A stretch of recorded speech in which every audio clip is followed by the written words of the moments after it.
Shalom, shalom. Oke, selamat malam semuanya. Selamat malam Ibu Eli. Terima kasih udah kasih kesempatan untuk bersaksi untuk memuliakan nama Tuhan ya. Semoga nanti memberkati. Oke, eh, sungguh Tuhan itu sangat baik sekali dan sungguh sangat baik. Walau keadaan kita mungkin nggak baik, tapi yang percaya Tuhan itu baik. Mari sama-sama kita bilang, yuk, Tuhan itu baik, sungguh amat baik. Amin. Amin. Oke, terima kasih.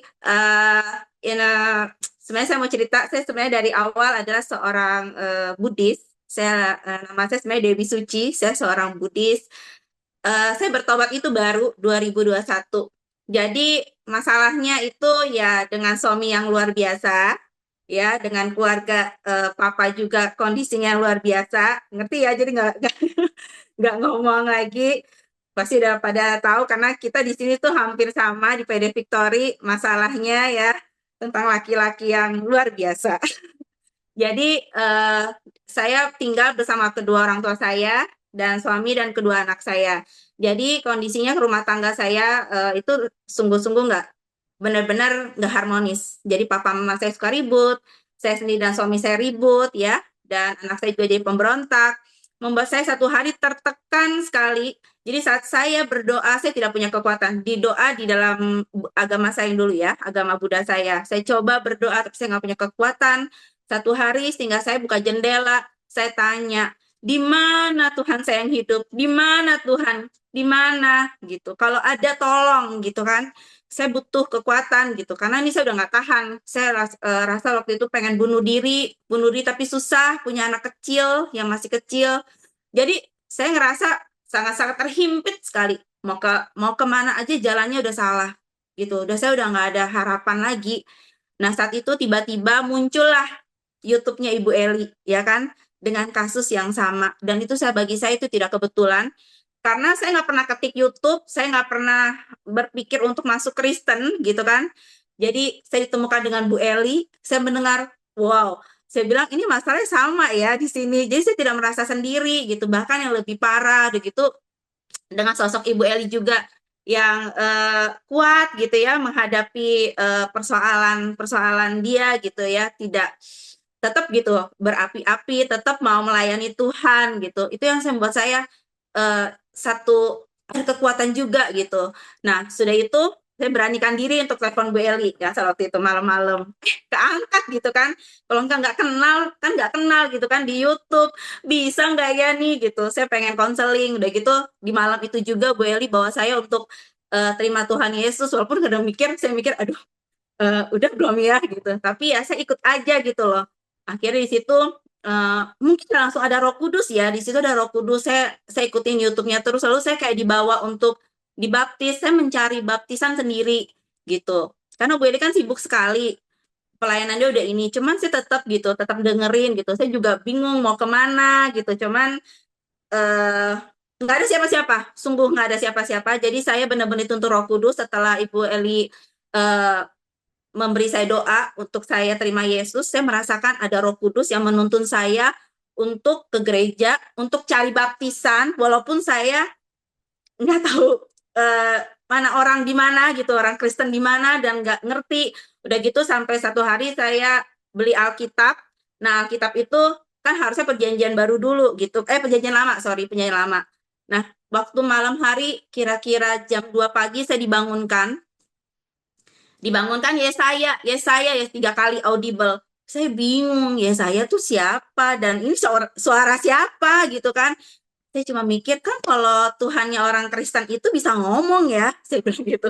Dan tidak di luar Alkitab, makanya saya cari. Oh, saya sampai teriak ternyata ada gitu di Alkitab Yesaya gitu kan.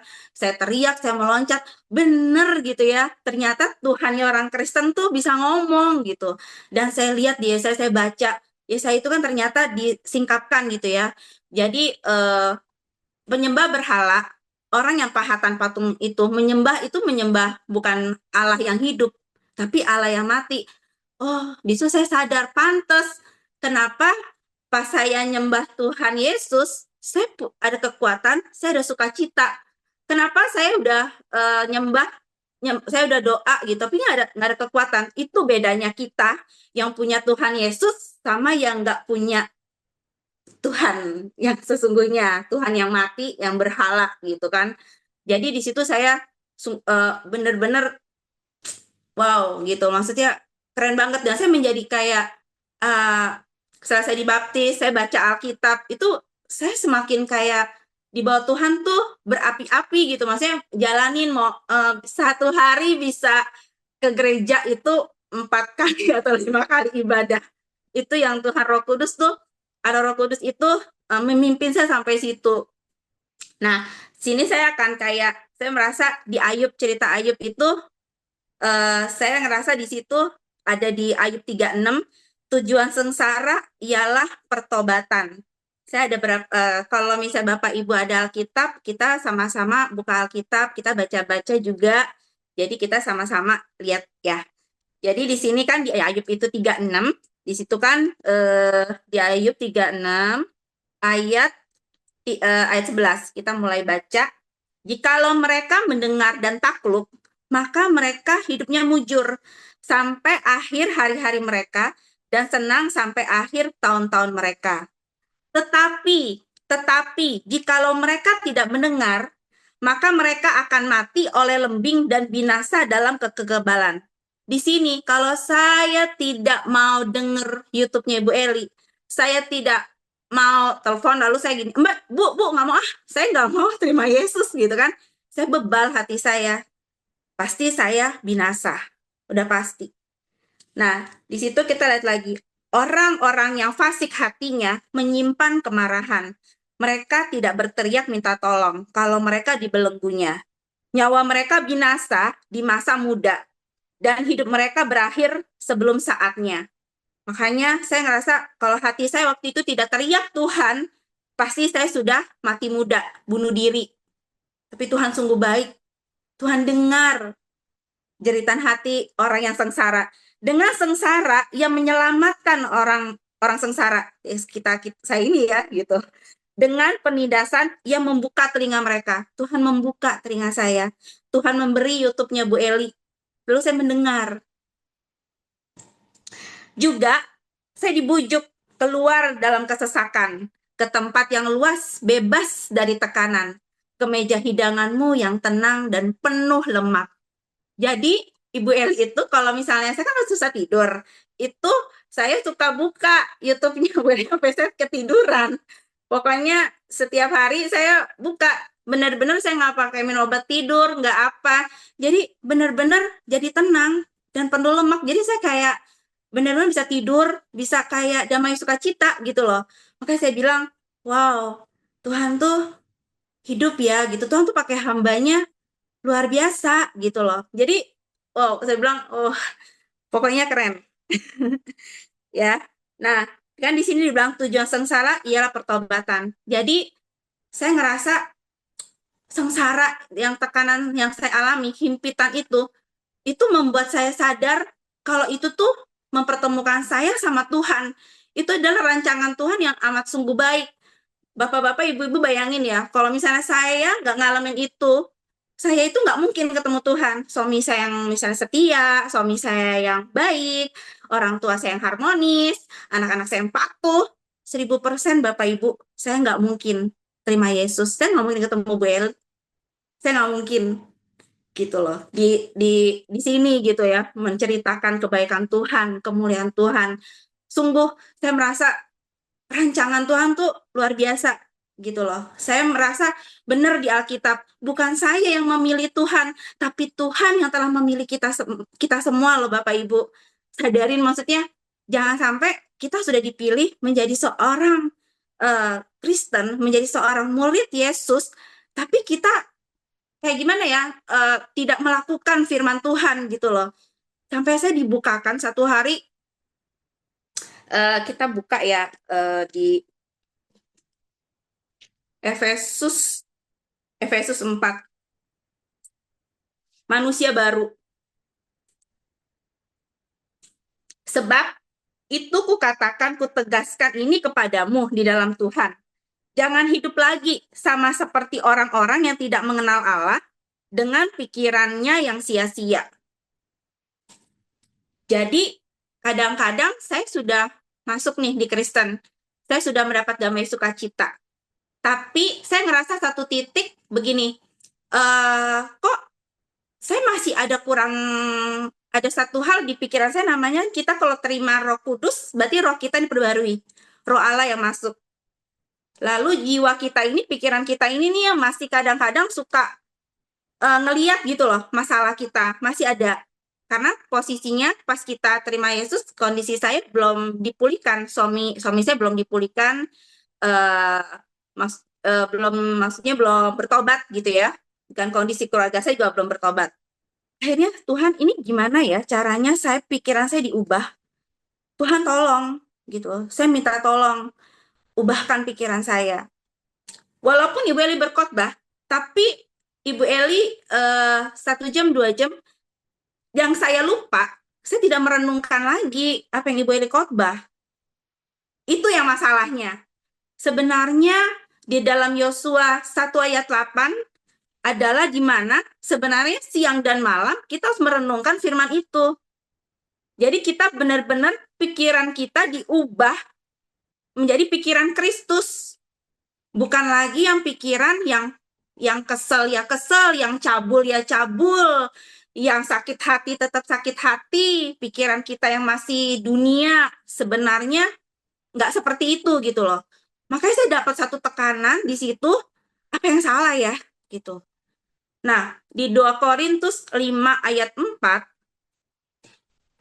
tubuh yang fana ini, kan tubuh kita yang fana ini yang kita miliki, menyebabkan kita berkeluh kesah oleh tekanan hidup, berat tekanan hidup. Karena kita masih di dunia, kita melihat kondisi dunia, karena itu kita mau mengenakan pakaian baru, kita mau pakai kenakan Kristus nih, tanpa menanggalkan yang lama.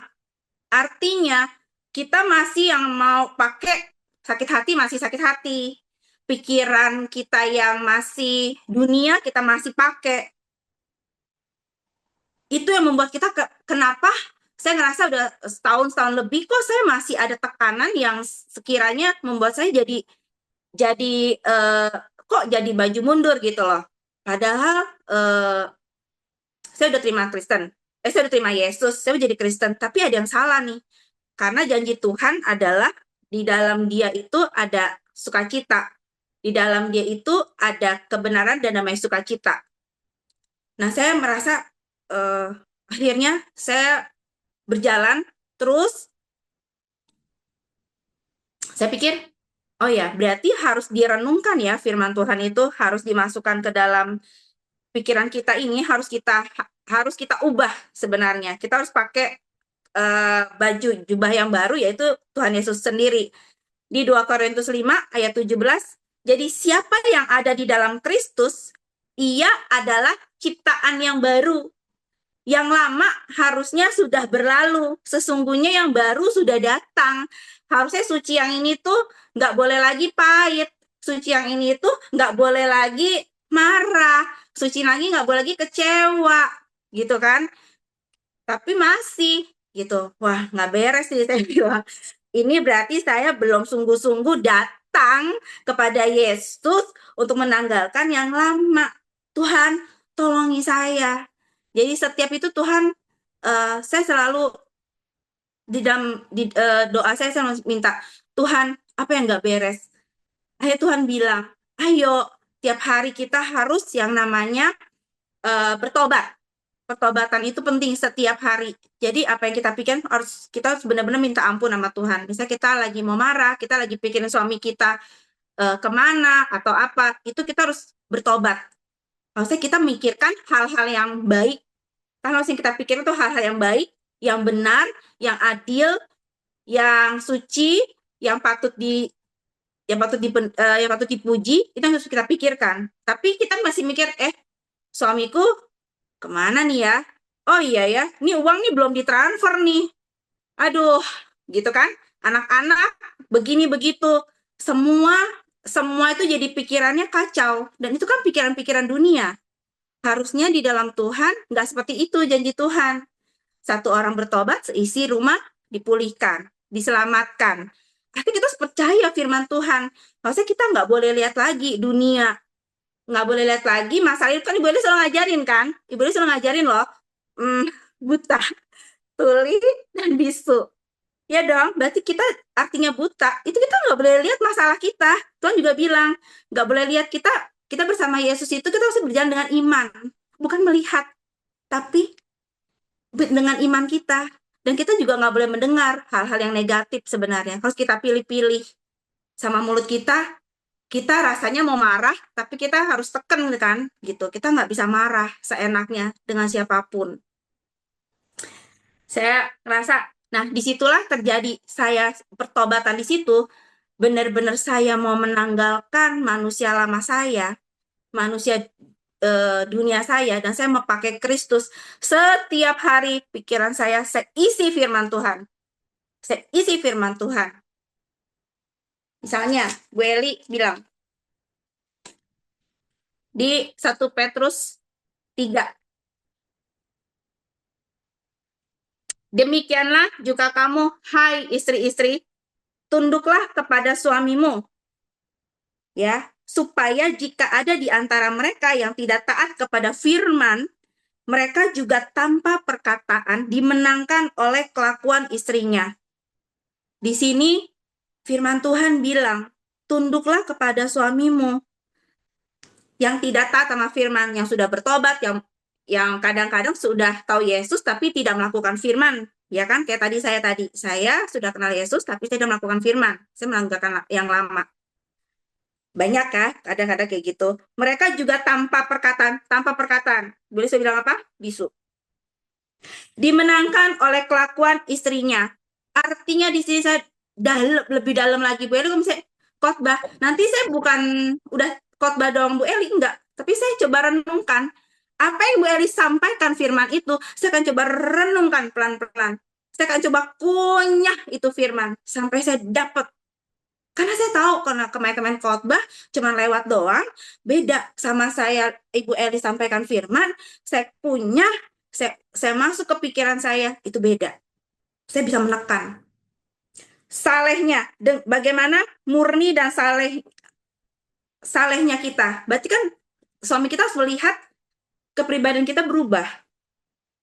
Dengan saleh, dengan tidak bicara, tapi dengan kelakuan kita seperti Kristus. Bukan kelakuan kita seperti orang dunia. Nah, di ayat 4, tetapi perhiasan kita ialah manusia batinia yang tersembunyi dengan perhiasan yang tidak binasa, yang berasal dari roh yang lemah lembut dan tentram, yang sangat berharga di mata Allah.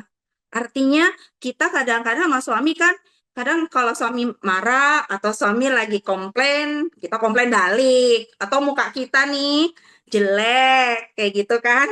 Harusnya, oh iya, saya juga sampai kadang mikir, pas saya sudah merenungkan firman, saya ngerespon suami saya beda loh. Bapak Ibu, sungguh beda. Saya bisa, jadi saya melihat Kristus ada berkarya di dalam saya, itu beda banget saat kita mengunyah firman, saat kita deklarasi firman, saat kita pikiran kita renungkan. Jadi pikiran kita ganti yang lama dengan yang baru. Saya bilang, wow, keren banget. Tanpa saya tuh kayak dibuat-buat gitu loh. Itu jadi benar-benar pikiran kita dirubah, akhirnya kita punya karakter, punya sifat, punya respon berubah. Suami saya komplain, saya udah senyum. Papa saya misalnya marah atau apa, anak saya berontak, saya dengan lemah lembut. Karena saya bilang, harus lemah lembut ya Tuhan. Ya, gitu kan. Oh Tuhan berikan aku ya, Tuhan kekuatan. Saya cuma minta Tuhan itu, minta saya kekuatan. Buat saya yang Ibu Eli pesan darimu Tuhan, firman-Nya Tuhan. Buat aku ngerti. Bukan hanya ngerti Tuhan, tapi aku jadi pelaku firman-Mu. Karena kan Tuhan suka kan, kita jadi pelaku firman. Oke, lalu Sebab demikianlah cara perempuan-perempuan kudus dahulu berdandan, yaitu perempuan-perempuan yang menaruh pengharapannya kepada Allah.